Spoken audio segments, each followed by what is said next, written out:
정실의 뉴스 브런치 뉴스픽. 네, 정실의 뉴스 브런치 항상 청취자 여러분들과 함께하고 있습니다. 오늘도 유튜브로 567분이 지금 들어오셨고요.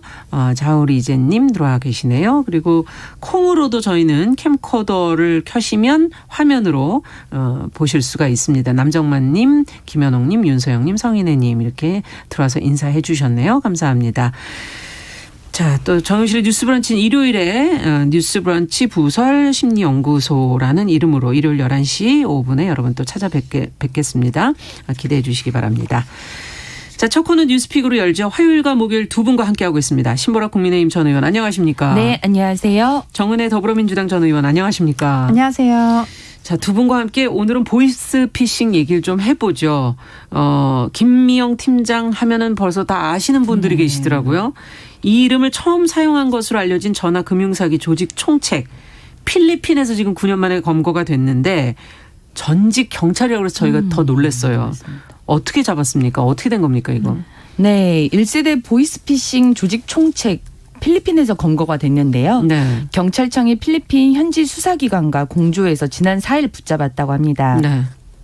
이 50대 박모 씨가 1세대 조직 총책인데요. 네. 과거 서울경찰청 사이버수사대에서 근무한 이력도 있는 것으로 확인이 됐습니다. 네. 이 조직의 수법은 정말 조직적이고 치밀했는데요. 이들은 지난 2011년 1월부터 2년여간 중국에 사무실을 두고 대출 전화 상담을 미끼로 빼낸 남의 그런 개인정보를 활용해서 네. 보증보험, 증권, 발급수수료, 인지세 이런 명목으로 543명으로부터 38억 8천여만 원을 받아 챙긴 혐의를 받고 있습니다. 네. 이들은 중국에서 10곳의 콜센터를 차렸고요.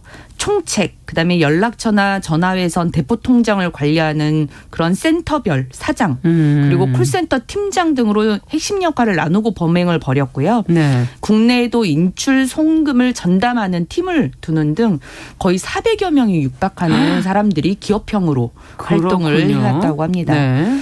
2013년 당시 이 조직 구성원에 28명을 구속을 했지만 박 씨 등을 포함한 주요 간부들은 해외로 종적을 감춰서 검거에 실패를 했습니다. 네. 이후 계속한 추적을 해온 끝에 올해 대포 통장 확보 역할을 했던 측근 조직원을 필리핀에서 검거를 하게 됐고요. 예.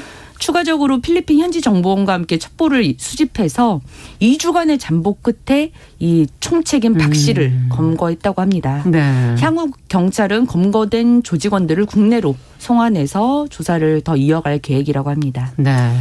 야, 무엇보다 긴 시간이지만 포기하지 않고 예. 어쨌든 끝까지 수사를 벌여왔던 경찰도 대단하다는 생각이 드는데 어쨌든 이게 끝이 아니지 않습니까? 이제 한 팀이 잡힌 것에 불과한 거고 피해 규모는 아까 얘기해 주신 것처럼 지금 어마어마한 상태이기 때문에 구제가 과연 가능할 것인가 이런 문제들도 지금 남아 있고 또 보이스피싱 범죄를 앞으로 그럼 또 어떻게 예방할 건지에 대한 예방까지 지금 근본적으로 고민할 부분들이 상당히 많은데요. 두 분은 어떤 점을 주목하셨습니까? 먼저 정은혜 의원께 좀 여쭤보죠. 네, 그 보이스피싱 같은 경우는 한번 당하고 나면 정신적인 충격이 상당히 큽니다. 그렇죠. 특히 내가 왜 당했을까? 막 그 순간으로 다시 돌아가고 싶다.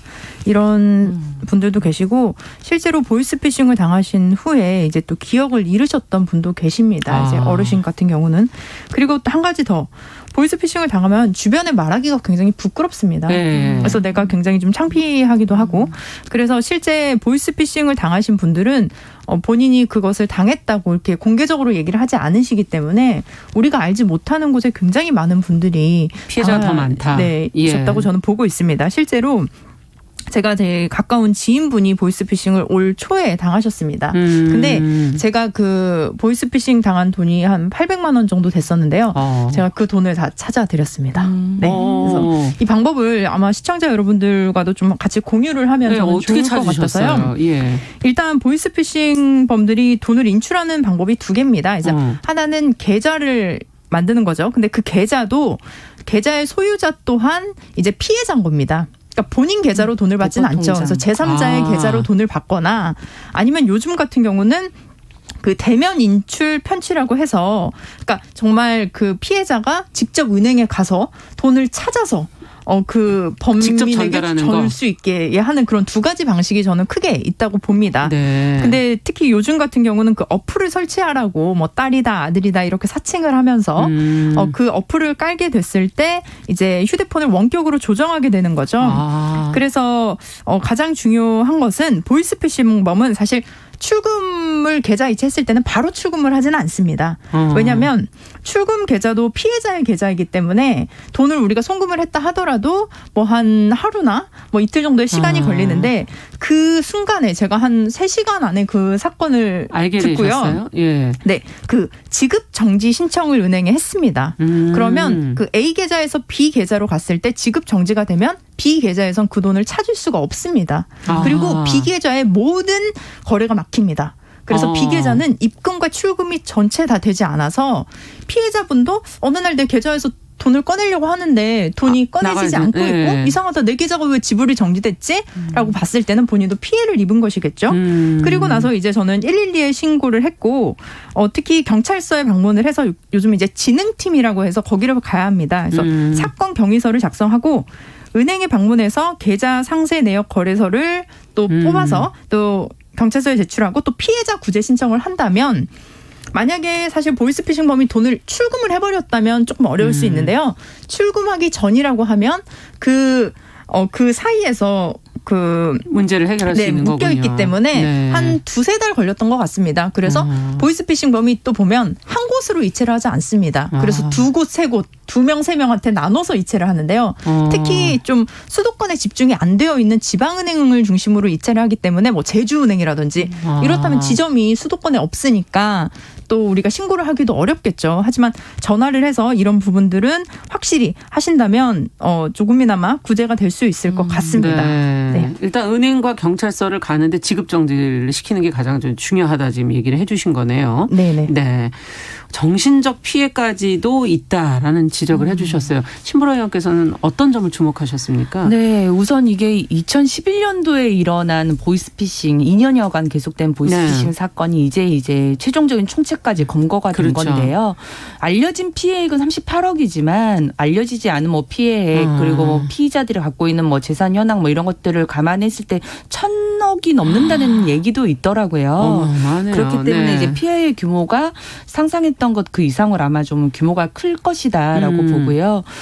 피해자분들에 대한 이제 뭐 보상 문제랄지 환수가 될 것인가에 대한 여부가 많은 관심사이실 것 같은데 실은 이 보이스피싱이 지금이야 이제 지급 정지랄지 신고 절차랄지 이런 것들이 마련이 됐고 세부화됐고 피해자 입장에서 제도들이 좀 마련이 많이 되어 있지만 당시 이제 초반에는 그런 절차나 내용들이 없었기 때문에 또 피해 규모 눈덩이처럼 불어날 수밖에 없는 구조이긴 했습니다. 그래서 아마 이제 피해자를 검거하더라도 얼마나 그 보상이나 환수가 이루어질지는 좀 더 두고 봐야 하지 않을까 싶은데 어쨌든 명확한 엄벌이 좀 우선 이루어지는 것도 함께 있어야 될 것 같고요. 이게 보이스피싱도 기술의 발전과 함께 좀 진화되는 게 있어요. 과거에는 이제 통화로 하다 보니까 뭐 조선족들이 주로 보이스피싱 통화를 하고 그랬지만 지금은 보이스피싱이 아니라 메신저 피싱이라고 해서 문자나 카카오톡을 통한 메신저 피싱이 기승을 부리고 있다고 합니다. 그래서 실제 2021년 상반기에 보이스피싱 피해 현황도 보면 전체 피해액은 전년 대비 한 50% 가까이 감소는 했지만 전체 피해는 메신저 피싱 피해액은 전년 대비에 165%가 증가했고 그 피해액만 466억 원. 이라고 합니다. 그게 이제 2021년 상반기만요. 그리고 피해액의 90% 이상이 50대 연령층에서 주로 발생을 하고 이 문자나 메신저로 이렇게 이제 통화가 아니라 문자로 이렇게 오다 보니까 주로 가족을 사칭한 메신저 피해가 여전히 주를 이루고 있습니다. 그러다 보니까 내 아이, 내 자녀의 위험 그 갖고 있는 뭐 문제 이런 것에 예민하게 반응하는 50대 이상 부모층이 피해를 보는 거죠. 저도 얼마 전에 메신저 그 피싱 문자를 받았어요. 그러니까 이게 요새 상습적인 이 메신저 피싱의 주요한 내용이니까 여러분도 아마 꼭 보시고 기억해 두시고 이런 문자가 왔을 경우에는 경찰청에 신고하거나 금융감독원 번호가 있습니다. 1332. 1332. 네, 이 번호로 꼭 전화를 해서 신고를 하시면 좋을 것 같은데요. 예. 엄마 나 폰이 고장나서 방금 수리센터에 맡기고 지금 카톡 혹은 임시 문자 앱으로 문자하고 있는데 부탁할 게 있어. 문자 보면 답장 줘. 이런 내용입니다. 네, 내 핸드폰 액정이 깨져서 다른 임시방편으로 문자를 보내고 있으니까 다른 번호니까 문자 보면 답장 줘라고 하면서 이제 문자로만 소통을 하는 거죠. 네. 이런 피해액이 굉장히 늘어나고 있기 때문에 이런 문자를 혹시 받으시거든 꼭 전화를 해봐야 되는 거 아닌가요? 통화를 우선 1차적인 예. 그 본인의 예방 수칙은 반드시 전화를 해보셔야 된다는 거. 네.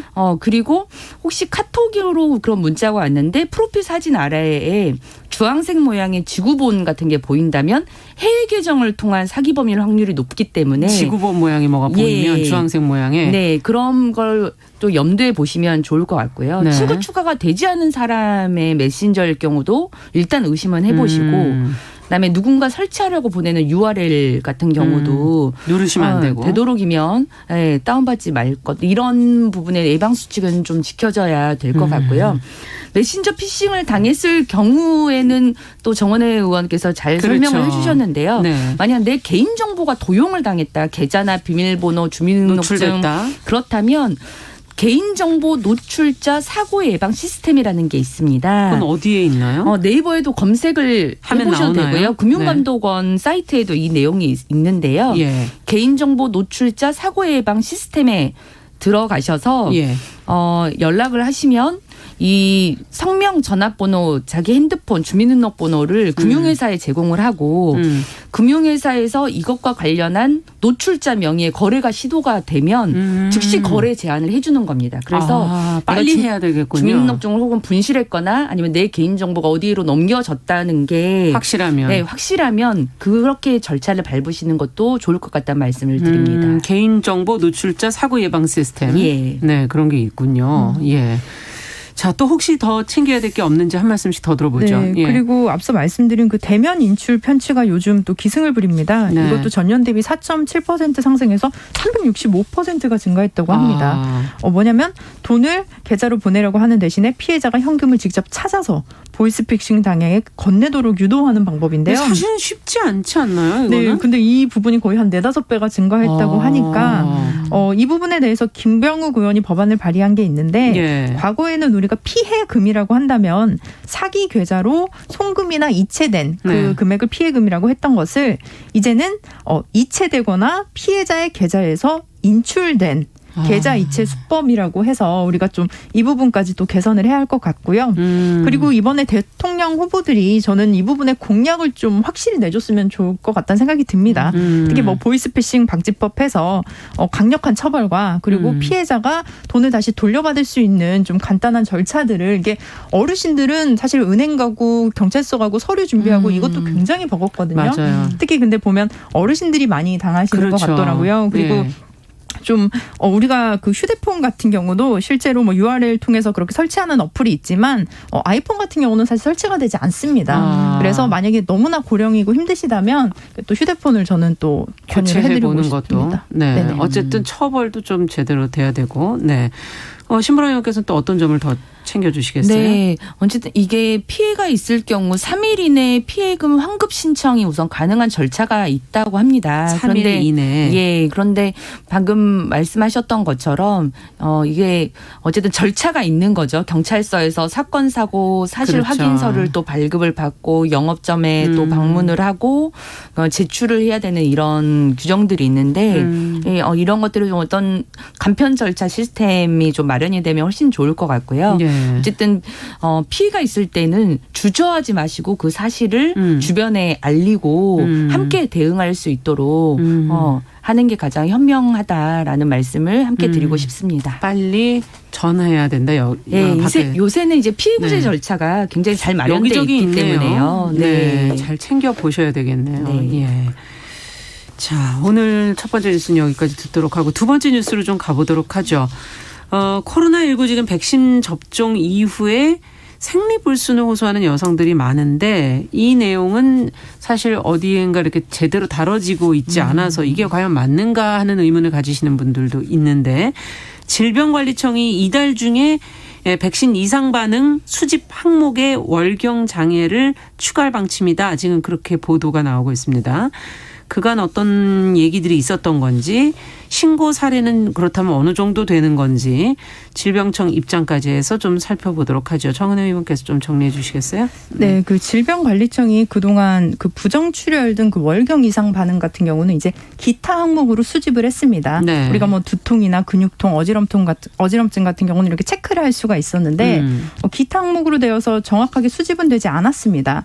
하지만 실제 그 전체 42개의 항목이 있는데요. 예. 그중에서 월경 장애로 인한 그런 증상들은 한 21번째로 그 증상도 많다고 합니다. 지난 그 일주일 새에 접수된 건만 700건이 넘는다고 합니다. 예. 그래서 특히 이런 부분에 있어서 이제 어저께 질병관리청이 입장과 그 향후 계획을 이제 철저히 모니터링하고 네. 국내에서 발생하는 이상 반응에 대한 모니터링과 감시 체계를 강화하겠다라는 입장을 또 발표를 했는데요. 네. 실제로 이 부분이 그 해외에서는 미국에서도 한 15만 건 정도가 발견이 됐고 영국에서도 한 3만 건 정도가 이제 뭐 생리불순이라든지 부정출혈, 예. 하혈 이런 부분이 있었습니다. 그리고 지난달 31일에 청와대에서도 국민청원에 여성 부정출혈을 코로나19 백신 부작용으로 신고할 수 있도록 하게 해달라라는 그런 청원이 올라와서 한 4만 명, 5만 명 정도가 이제 또 함께 동의를 했습니다. 그래서 지금 미국 같은 경우는 그 코로나19 관련해서 그 생리불순 사이의 가능성을 연구하기 위해서 1년간 5개 기관에 한 20억의 자금을 지원할 예정이라고 합니다. 그래서 아직은 사실 정확한 그 원인 관계가 규명이 되진 않았지만 예. 그럼에도 불구하고 그런 증상을 호소하는 분들이 계시고 그렇다면 앞으로도 코로나 이후의 부작용을 그 검증하는 과정에 있어서 이렇게 좀 철저한 저는 설문조사도 필요하다고 보고요. 그렇죠. 그리고 나서 이 연구 결과를 토대로 또 어떤 이런 부정출혈이라든지 이런 부분에 대한 치료나 대응 방법도 좀 고안을 해야 된다고 생각합니다. 네, 코로나19가 워낙 급하게 지금 백신을 만들었고 기존에 예상했던 기간보다 정말 짧은 연구 기간을 갖고 했기 때문에 이상 반응과 이제 그 후에 부작용은 과연 어떨지 조금 더 긴 안목의 모니터링이 필요할 것 같긴 한데요. 두 분은 어떠셨어요? 백신 접종하시고 이상 반응이 있으셨어요? 저는 아직 2차 접종까지는 안 하지 않고 하셨고. 1차 접종만 네. 했었는데 기본적인 좀 뭐 발열이나 뭐 근육통 정도의 너는 있으셨군요. 그분만 있었고 특별히 네. 다른 이상 반응이 있지는 않았습니다. 네, 정은혜 의원은 어떠셨어요? 저도 약간 어지럼증 같은 게 좀 있었는데요. 실제로 제 주변에 그 생리 주기가 변했다거나 아니면 네. 뭐 생리량이 뭐 급격하게 늘거나 줄거나 아니면 사실 생리가 이제 끝나신 분인데도 또 다시 뭐, 한다든가. 다시 한다는 얘기를 저도 들어봤습니다. 네. 그럼 어떤 걸 저희가 이제 더 대처를 해야 될지.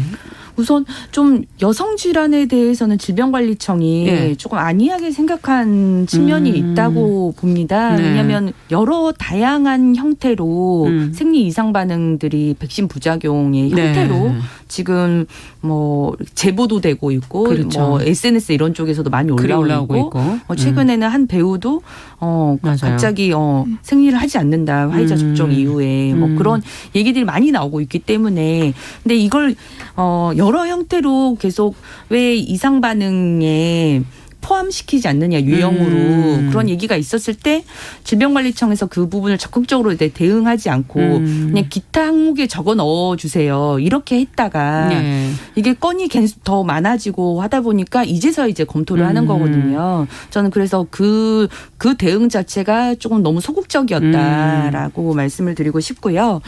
미국 같은 경우도 지금 어쨌든 화이자 접종률이 많은 많죠. 곳이 또 미국인데 네. 굉장히 우리보다 그 생리불순과 관련해서 굉장히 더 많은 사례가 보고되고 있고 예. 그래서 최근에 그 일리노이 대학의 교수하고 워싱턴 대학의 연구원이 이 사례 수집을 지금 이미 하고 있는 상황이더라고요. 네. 그래서 설문조사를 하고 있는데 올해 4월에만 벌써 2만 5천여 명이 설문조사에 참여를 했고 관련한 이제 여성 질환과 관련한 그 이상 반응 유사 사례를 정리하고 있다고 해요. 예. 그리고 미국 보건원도 그 연관성을 연구하기 위해서 5개 기관에 자금을 지원을 해서 연구 보조를 그렇죠. 이게 지금 참 하고 중요하죠. 있다고 하고요. 네. 근데 우리나라는 지금 아직 인과성이나 연관관계가 좀 확인되지 않고는 있다. 근데 이제 이상 반응이 있다고 하니 그걸 항목에는 집어넣겠다라는 정도의 반응이거든요.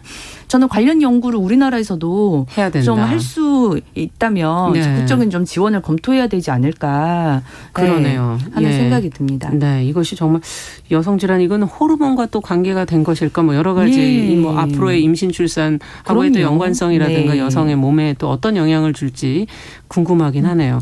정은혜 의원께서는 또 어떻게 보세요? 네, 그 지금까지 밝혀진 바에 의하면 이제 1차 접종 이후에 그런 이상 현상이 일어나는 경우가 많았습니다.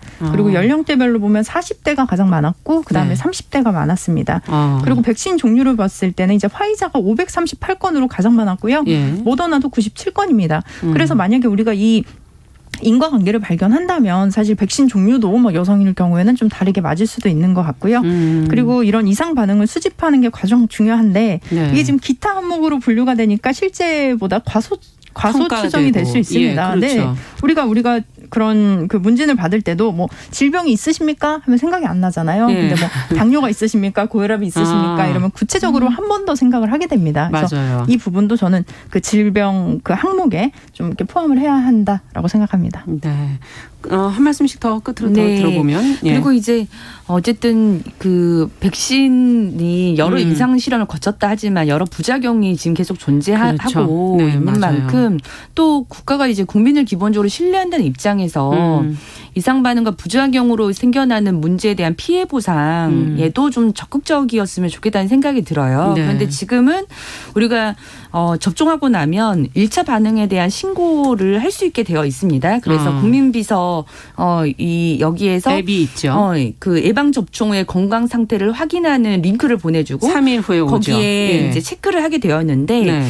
이 설문지에 응답하는 것만으로는 이상 반응 신고가 된 건지를 알 수 없다고 하더라고요. 그러니까 이상 반응을 구체적으로 했으면 보건소로부터 연락이 와서 예. 향 이후 절차를 밟아 나가야 되는데 그걸 신고했다는 것만으로는 보건소로부터 연락이 없고 결국 병원을 직접 방문해서 의사에게 접종을 했는데 이상 반응이 있다. 그래서 병원을 통해서 이상 반응 신고를 보건소로 해달라고 부탁을 하게 되면 예. 다음 날 바로 보건소에서 이상 반응 대응팀으로부터 연락을 받을 수 있다라고 합니다. 그렇군요. 예, 그래서 이 이상 반응 신고를 해본 여러분들이 이런 내용들을 올려주셨더라고요. 예. 그래서 그 연락을 받고 나면 그 이후에도 피해 보상 절차도 일정도 조금 까다롭습니다. 의료기관 통해서 피해 보상 그렇겠죠. 신청서도 작성해야 되고 네. 보건소에서 기초조사도 하고 그래서 질병관리청까지 가서 심사 과정까지 거치면 뭐 그렇죠. 최대 120일 정도 걸린다고 하는데 이런 부분의 어떤 절차 과정에 있어서 국가가 조금 더 적극적인 역할을 좀 해주기를 기대합니다. 그러니까 이상 반응 항상 병원을 통해서 한다는 것도 다시 한번 또 알려드리게 네. 되네요. 네, 뉴스픽 오늘은 정은혜 신보라 의원과 이야기 나눠봤습니다. 두 분 말씀 잘 들었습니다. 감사합니다. 네, 감사합니다. 네, 정용실의 뉴스브런치 1부 마치고 바로 2부로 돌아오겠습니다. 11시 30분부터 일부 지역국에서는 해당 지역 방송 보내드립니다.